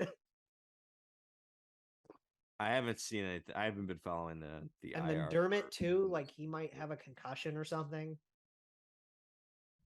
The good thing is there's time until the season starts. So like preseason, not going to freak out too much about injury reports and stuff like that. Just on paper, we know Elias Pettersson, JT a full Miller. year with a full year of Bruce Boudreau for all these guys. Pettersson's going to be better. Brock's going to be better. JT's not going to be better because he had such a great year, but he's still going to be really good. I think Bo's going to be better. I think Pods is going to be better. Podkolzin's for Podkolzin and Hoglander, they're both young guys who are going to get more of a chance, and a full season, I think they're going to be good. Interesting to see what's going to happen with Mikheyev. I liked some of the bottom six pieces in Tanner Pearson, Jason Dickinson, and Curtis Lazar. Defense is the big question mark because they have three guys I really like. They have Quinn Hughes, who's outstanding. Love Oliver Quinn. Ekman-Larsson, who really turned things around. And Travis Dermott, who I know has a little bit flawed, but... I mean, I love my Leafy guys. So, like, Travis and Ilya, I'm pulling for those guys regardless. I think Travis Dermott fits what they want to do on the second pair. So I don't know if their plan is to put him with Tyler Myers, which could be a possibility for what they want to do. You could put him with Luke Shen because Shen played actually really well. Yeah, he played pretty well last year, which surprised me. Tucker Pullman was a little bit better than I expected, but I think it all depends on what they want to do on the first pair because I don't think they're always going to have Quinn with Ekman-Larsson. I think they want to split them up at times. You need to put a right-handed shot there too. So is it Quinn's going to be playing with Tyler Myers, Tucker Quinn Pullman? With Shen? Is he playing with Shen? I think that the player that is it Quinn with Jet Wu? I don't know if I'd throw Jet Wu into the fire. I just wanted to say his name. You just wanted to say Jet Wu. I get it. I think the player that Dermott might play most with is probably going to be OEL. Dermy and OEL would be a fun pair. Because Dermott plays the right. So yeah. I think that would fit. And I think he'll excel there. I really love what I saw last year from OEL. It was very, very encouraging for him. There is a curious case with Tyler Myers. Like he's a deadline piece potentially. Really? Is he? I mean, I've heard it swirling. Interesting. Because I don't know. That's just one thing. Like, because you hear rumors and stuff, right? And another kid has a 10-team no trade list, so that's interesting how that will factor into that if that's the case. But if you're the Canucks, it's not the worst idea to get rid of the $6 million against the cap. This entire defensive depth chart is really interesting to me because it's names that I recognize. And Quinn Hughes, I think, is just going to continue to get better. They just need the same of what they got last year from Oliver Ekman-Larsson. Yeah. I think Dermott's good enough as a second pair defenseman alongside that. The interesting question for me more than anything is who fills that top role next to Quinn. Yeah, because we know what he can do with Oliver. It could, and this is another issue with like having only so many guys that can shoot right-handed. Is you need to be able to have a left-handed shot that can play the right. Yeah. Could that be Jack Rathbone? Could that be interesting? Well, I like Jack Rathbone. I do like Jack Rathbone. Could that be Kyle? Actually, yeah, there are guys here that I didn't realize they had as many. There's Kyle Burrows. There's Noah Juleson is an option. They have Danny DeKaiser on a PTO. They have DeKaiser on a PTO. They have our guy. Jack Rathbone's very interesting for this defensive core. I think that he throws... Chris Wolanin, too. Chris Wolanin could be a decent like bottom pairing option. Depth. Because a lot of the depth options like this because I don't know, this offseason was weird in that a lot of the big hype guys got done early. Yes. You know, like both Johnnies, Huberto and Gaudreau, they got done like way early on. Right. Nas didn't get done until a little bit later. Mm-hmm. A lot of the moving pieces were depth guys, but at least their names that we can discuss. Right. Mm-hmm. Right? So like Christian Wolanin is a name that's a decent third pairing option that they could have with maybe Rathbone if Rathbone doesn't get up there. I don't really see him playing much, to be honest, just because you've got Pullman and Shen and Burrows and Rathbone, but they also have Kalanick. Injuries. They have Kalanick for depth. And then Brisebois. Mm-hmm. So at least their depth is nice. Their depth is NHL caliber. Their defense isn't great, but there's depth to it. Yes. Their forwards I love. Yeah, their forwards I adore. Question comes in goaltending in terms of more backup than anything. Yeah, who backs up Thatcher? Is it going to be Spencer Martin? Is it going to be Colin Delia Moore? Is it going to be Silovs? Silovs is an option. Yeah, I would imagine it's going to be Spencer Martin. Yeah. But then again, Delia had time. Is Spencer Martin a backup goaltender in the National Hockey League? I think that like Delia at least has more experience back there. He also isn't very good. Yeah. Like I'm just being real, Doug. No, I know. And I know Chicago doesn't really help him, but no, not at all. And God, God. And I mean, we love Bruce Boudreau. That's the other thing. Like for me, the deciding factor. This is a Blue Jackets podcast about the Canucks and Coyotes. Yes. Like I fucking love Barbecue Bruce. He's a good coach. We love this roster. We love this team. Yeah. I have the Canucks as a playoff team. I have them finishing in this division 6th. I have them in a fifth. My bad. I would put them 5th. Sorry, I read my thing. Because didn't I say the Kings were? Wait, did I even? Did we even give Kings predictions? I have them finishing 3rd. Did I say 4th? I think you said 4th. I think I said 4th, which would leave the Canucks in 5th. Okay, cool. All right. So now, because we've been running decently long. Let me see where we're. Shoot. I think we just have the Alberta teams now. Yep. Let's go to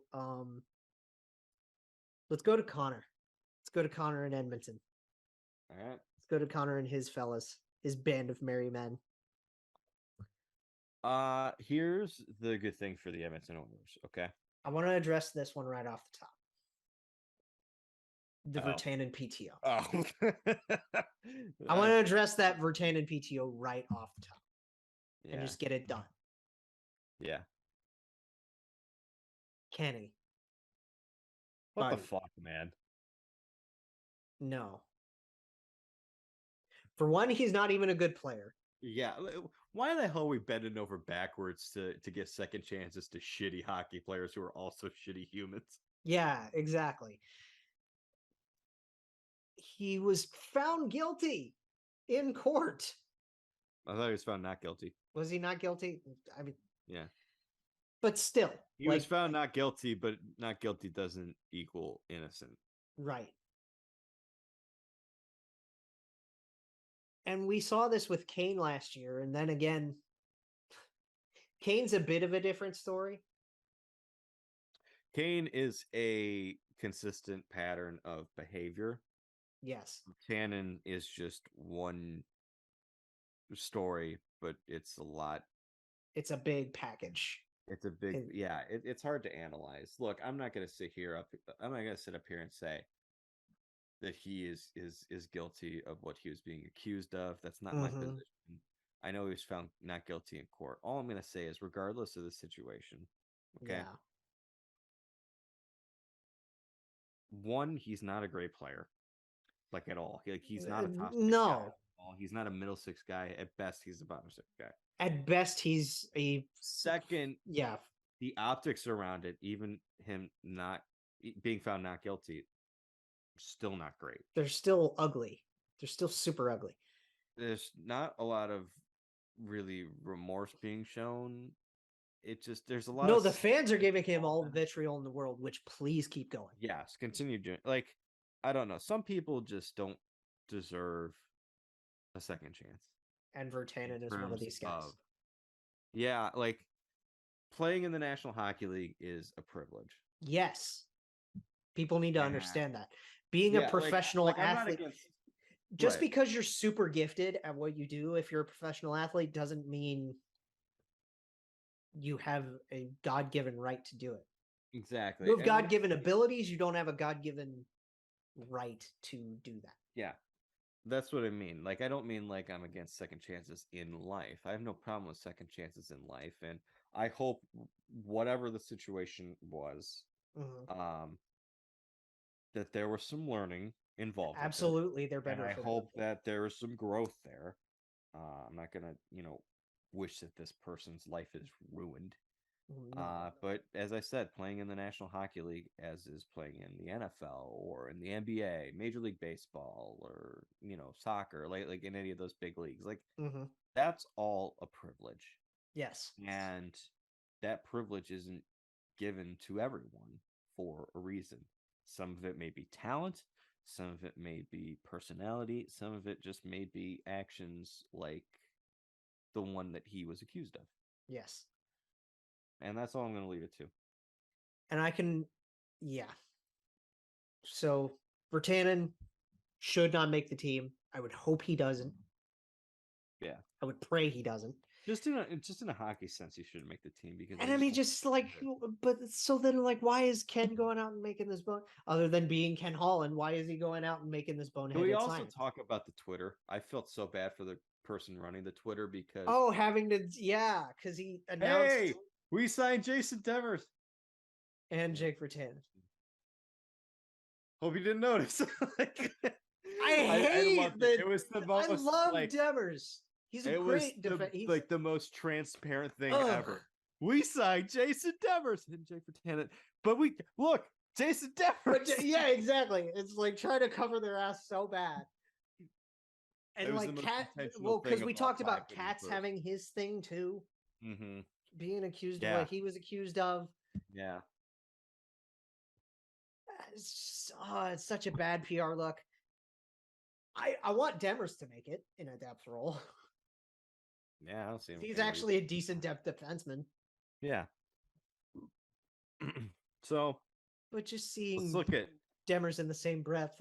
Just fuck. Anyway, right, okay. Yeah. Let's actually talk about the Oilers. Kane, Connor, and Hyman is your first line, I think. Yeah. And then you got obviously Draisaitl. Draisaitl needs to run his own line. You've got Kyler Yamamoto, Jesse Puljujarvi. Yes, he's in the doghouse again, I think. Yeah, I think so too. But he's still prevalent on the roster and will make an impact whatever role he's put in. Warren Fogle, I'm interested to see what he can do for them. Derek Ryan was actually pretty good for them last year. They brought in Matthias Janmark, who I like, especially for the cap hit that they got him at. Yeah. Defense, is Darnell Nurse a $9.25 million defenseman? No, he's still a really good defenseman. Holloway's the big rookie that they're hyping up at forward. You know how I feel about Evan Bouchard. Oh, I love Bouch. So yeah, you got Phil Broberg, Tyson Berry is fine. Still have Cody CC. Cody CC was actually not bad last year. He played well. So Brett Kulak was one that I really liked. Kulak was a nice acquisition for him. Yeah. They also have a Stanley Cup champion on their roster. They do have a Stanley Cup champion on their roster. And Ryan Murray. Yeah, they have an old flame. So the big question here, though, obviously the big acquisition came in net. Yes. how I analyze their off season, okay? Because they kept Kane around, and outside of that, they didn't really make any huge moves. It's addition by subtraction and addition by addition. You Addition get by addiction. you get Whoa. addition. Little Freudian slip there, Evander. Yeah, a very brutal slip to have. Addition by subtraction is Duncan Keith is gone. I think a decent addition by subtraction, you could throw Koskinen out there. Oh yeah. Mike was good. That's the thing. We talk about they upgraded in Ned. They went out and they got Jack Campbell. Well, Mike Smith was good. Define upgrade, because if it's an upgrade, that means next year that Jack Campbell's going to be better than what Mike Smith was last year, and Mike Smith was really good. And Mike Smith was great, especially in the playoffs. So and Jack was kind of Jack was subpar. I think Campbell gives you more stability. Yeah, he gives you more stability at that position, but I don't think he's better than what you had last year. And Mike is on LTIR, and I'm pretty sure this is probably career ending. It has to be, because he's 41. Yeah, it's the last we've seen of Mike Smith. What a great career, but they're moving on to Jack Campbell, and I don't think Jack Campbell makes him much better than what you got from Mike Smith last year. But like we said, gives you stability. Yeah. Backup wise, they've brought in Pickard to be the third guy. Because they also have Stuart Skinner, who I don't know if Skinner's going to be the full-time backup, because I just don't know what to expect out of Skinner. There's some pressure on that kid, young guy. He's a year young. He's like around Patrick's age. He's around Laine's age. Yeah. So he's a 98 baby. And another kid. I want to go back to the defense for a second. We got to see a step from Bush.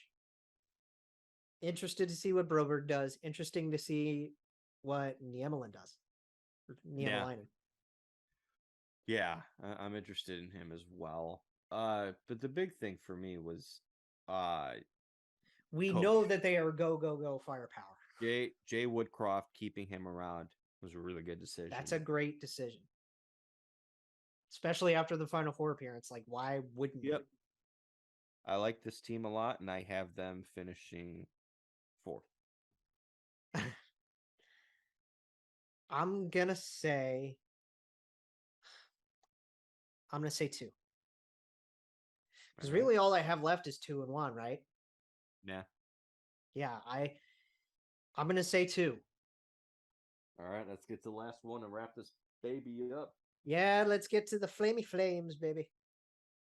These guys, I didn't mean to save them for last, to tell you the truth. I think it was perfect that we saved them for last, because that's who I have winning this division. I also have them winning the division. No change, even though, because they lost big names, and we know exactly what the hell happened. Yeah. We've talked about the Flames extensively with their moves. Yes. But they have arguably the best defense in hockey, with Noah Hannafin, Rasmus Anderson, Chris Tanev, Nikita Zadorov, Mackenzie Weegar, Oliver Shillington, Juuso Valimaki. They're loaded. Yeah, you named all 8 of their options, and it's goaltending. They're absolutely solid. Jacob Markstrom and Dan Vladar. Jake is still like a top 10 goalie in this league easily. Yeah, I know he had a rough plat, but he's still a fantastic goalie, and he's really good in the regular season, and that's going to continue. And then you look at the forward group. Can we talk? Jonathan Huberdeau, Mangiapane, Backlund, Coleman, Tyler Lindholm, Toffoli, Dubé, and they're bringing in Jacob Pelletier, Okay. Oh my god! I want to talk about this guy. They brought in Sonny on a PTO. Yeah, Sonny fucking Milano might be on this team. Good God. He better be on this fucking team. He needs to be on an NHL roster. This team is loaded. Oh, by the way, not sure if you knew this. They're coached by Daryl Sutter. Yeah. Like, what is their weakness? They have none. I literally because so their fourth line isn't like they don't have a their fourth line is Connor Zary and Brett Ritchie and maybe their weakness is Kevin. they're paying Milan Lucic too much. Like they're so freaking good. They're loaded. It's weird too because like I'm pretty sure we had an extensive discussion on Tree Living's moves as a whole at some point. Oh yeah, Flame On. Go check that episode out when they got Huberdeau and signed him.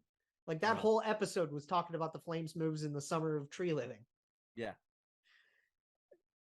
There's nothing really to say.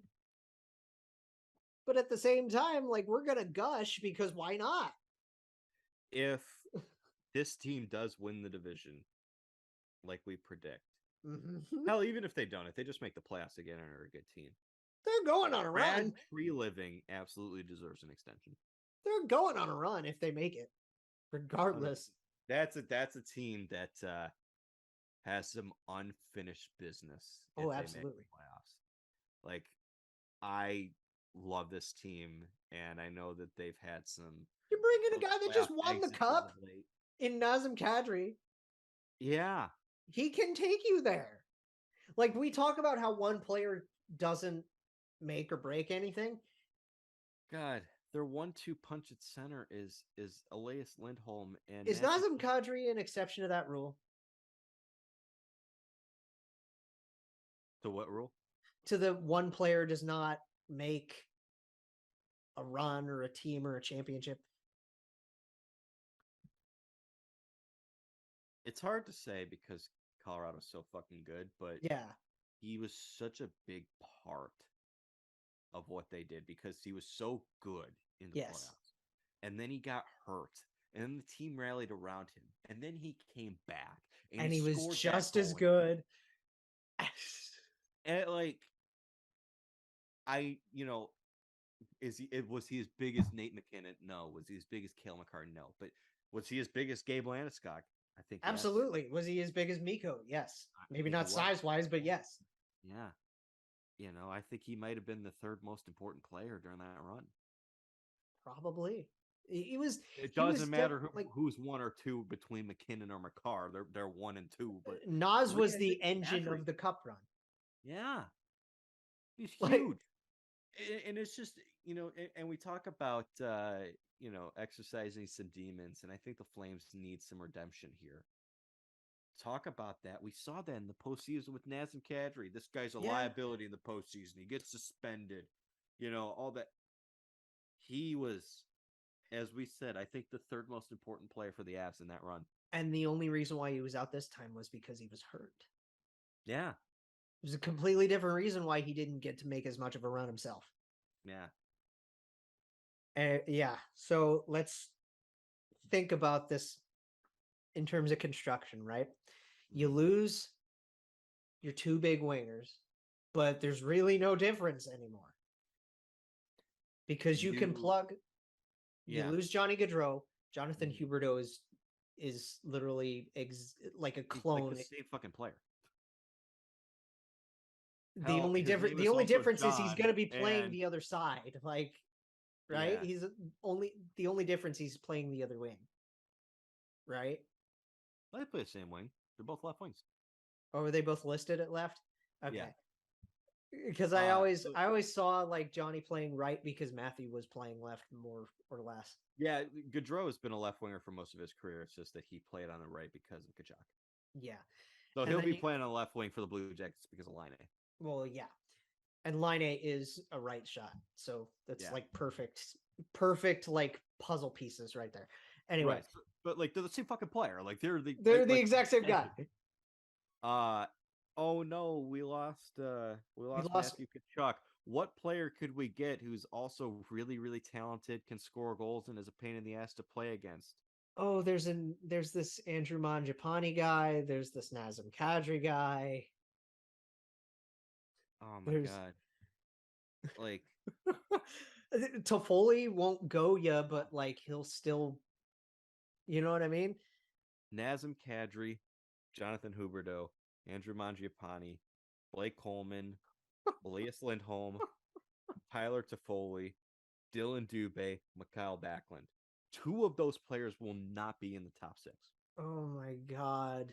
And I would say it's Dubé and Backlund. Yes. I would say Dubé and Backlund is the backbone of your third line. Really good players, yeah. And then who do you throw? You could throw Luch in there. You could throw Toffoli in there. You could put Coleman and Kevin Toffoli. Rooney. Kevin Rooney's going to anchor that fourth line. Yeah. And then their depth. Jay, their depth. That's what I can't get over. Their depth is unbelievable, especially on defense. You want me? You named all 8 of their possible defensemen. Oh my God! Let me name some forwards for you: Brett Ritchie, Pospisil, Pelletier, Schwint, Connor Zary, Adam Ruzicka. Yeah, like it doesn't friggin' Trevor Lewis, Matthew Phillips, Dewar is in there. Yeah, Walker Dewar, I like. Clark Bishop. Jesus fuck. I have no words. We talk. Oh, I have no words. Look at their freaking depth for goaltending. If Markstrom or Vladar, they got Dustin Wolf and Oscar Dansk. Oh God, I miss Oscar. Like, it's unbelievable. These guys, they better win the division. Yeah, seriously. Yeah, no. I think I said earlier that I don't think there's a huge gap between like a lot of these teams. I do think Calgary's the clear front runner at this point, and they're the team that I'm going to be betting on wins this division. God, I do miss Oscar Dansk. It's a shame he didn't work out here. Interesting. I think he could have been the backup this year if he was still here. That's definitely, yeah. But I'm just glad Tarasov's doing okay. Look good the other night. Good. Okay, so the full predictions for the standings. Yes. Because we're running really long. Yeah, I can just list mine real quick if you want me to. We'll go, you go, and then I'll go, and so, then 8 I had the Sharks, 7 I had the Ducks, 6 I had the Kraken, 5 I had the Canucks, 4 Oilers, 3 Kings, 2 Golden Knights, 1 Flames. Okay. 8 for me was the Sharks, 7 was Anaheim. Or no, yeah, 7 was Kraken, 6 was Anaheim, 5 was Vancouver, 4 was LA, 3 Vegas, and then the Alberta teams you put Edmonton at 2 and you put Calgary at 1. Yeah. Interesting. Edmonton Vegas would be kind of fun. Yeah. Well, just based off of the list that I have, we would get Golden Knights Kings again if that happened that way. You know what I just thought of with Vegas Edmonton? Mm-hmm. Connor versus Jack. Ooh. Think about that. Yeah. You finally get Jack Eichel in the playoffs, and he goes against the guy that he was drafted behind. Wow. Interesting. That's such a wild. Depending on the point system and how things would work in the Central, you would have the potential of the Flames playing the Canucks in the first round. Oh, and we know how much those two teams hate each other. Yep. Like we think that the Flames, like we know the Battle of Alberta is heated, but Flames another big rivalry. Man, too. Flames Canucks is gigantic. But yeah, that's really it. Yeah, this is an interesting division. The Central will not be as interesting, but still excited to cover that one. Yeah, and we'll talk about that Saturday. And we'll see you for it in a couple of days. We'll see if this goes up Friday or what, but we'll be here Saturday to talk about the Central. Bye, everybody. Jake Jackets, a podcast for fifth liners and all puckheads around. Follow the guys on Twitter at Snake Garinger, GARRINGER, and at by J Ashdown. And subscribe on YouTube or wherever you listen. March on.